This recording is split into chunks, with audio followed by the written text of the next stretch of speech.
Bonjour et bienvenue, c'est parti pour une petite histoire. Dans un village côtier, à l'extrémité d'un pays que l'on disait oublié, vivait un jeune homme nommé Marek. Depuis son enfance, il avait toujours été fasciné par la mer. Chaque jour, il se rendait sur la plage, s'asseyait sur les rochers et regardait les vagues se briser contre la côte, comme si elles lui racontaient des secrets. Marek n'était pas un simple observateur, il avait un don particulier. Il pouvait entendre des voix venant de l'océan, des murmures et des chants qui semblaient lui parler directement. Mais il n'osait jamais en parler à qui que ce soit, car il savait que les villageois le trouveraient étrange, voire fou.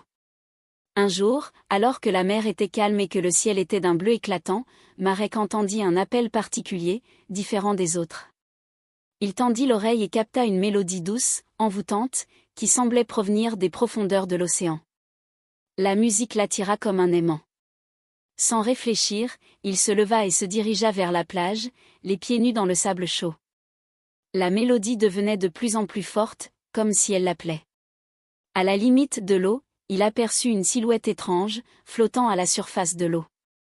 C'était une femme, ou du moins une forme humanoïde, avec des cheveux de mer et une peau qui semblait scintiller comme des écailles de poisson.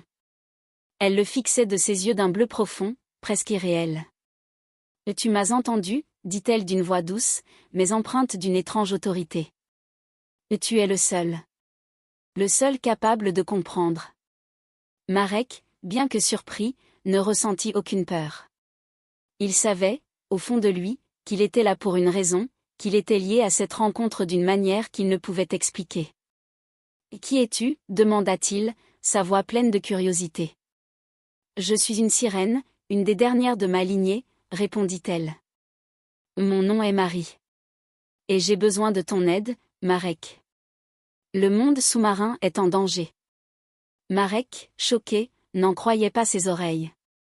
Les sirènes étaient des légendes, des contes racontés aux enfants pour les effrayer. Pourtant, la présence de Marie, et l'intensité de la mélodie qu'il avait entendue, étaient bien réelles. « Que puis-je faire » demanda-t-il, bien que ses pensées soient confuses.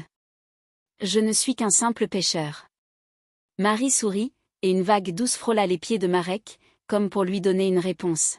« Ce n'est pas ta force physique qui est nécessaire, mais ton cœur.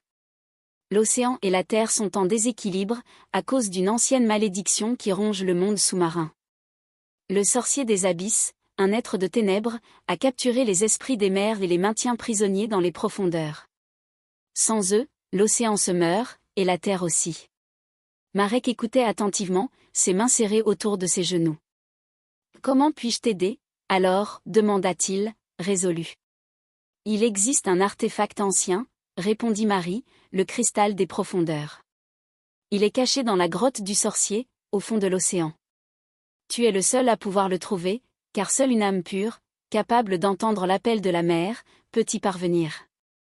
Sans réfléchir davantage, Marek accepta. Il n'avait pas peur. Il sentait que son destin était lié à cette quête, que quelque chose d'important l'attendait au fond de l'océan. Marie, avec un geste gracieux, toucha le bras de Marek. À ce moment-là, il sentit une étrange chaleur se diffuser dans son corps, et une sensation de légèreté envahit son esprit. « Suivez la mélodie de la mer, et elle te guidera » lui dit-elle. Alors Marek s'avança dans l'eau, qui devenait de plus en plus profonde à chaque pas. Au fur et à mesure qu'il avançait, l'eau autour de lui commença à briller d'une lumière argentée, comme si les vagues elles-mêmes le soutenaient. Il plongea sous la surface, la mer le portant, et se retrouva dans un monde sous-marin d'une beauté irréelle. Des créatures marines incroyables nageaient autour de lui, des dauphins lumineux, des méduses aux tentacules d'or, et des poissons multicolores qui illuminaient les ténèbres sous-marines. Chaque mouvement semblait en harmonie avec la mélodie qu'il entendait dans son esprit. Suivant cette musique, il se rendit au cœur des abysses, là où le cristal des profondeurs était caché, protégé par des coraux et des créatures magiques. Enfin, après ce qui sembla une éternité, il trouva le cristal, posé sur un socle de pierre, illuminé par la lueur des étoiles marines. Dès qu'il le toucha, une lumière éclatante jaillit, brisant l'obscurité du sorcier. Le cristal chassa la malédiction, et les esprits des mers furent libérés.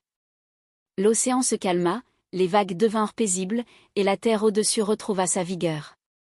En remontant à la surface, Marek sentit la présence de Marie à ses côtés, qui lui souriait, reconnaissante. Tu as sauvé les océans et la terre, Marek. Tu es désormais un gardien des mers, dit-elle. Marek retourna à son village, mais il ne vécut plus jamais comme avant. Il savait que la mer, avec ses mystères et ses merveilles, serait toujours une partie de lui, et que chaque vague, chaque brise marine, portait une mélodie qui lui rappellerait sa quête et la promesse qu'il avait faite aux profondeurs. Fin. Si cette vidéo t'a plu, n'hésite pas à liker et à t'abonner. À très vite pour une nouvelle histoire.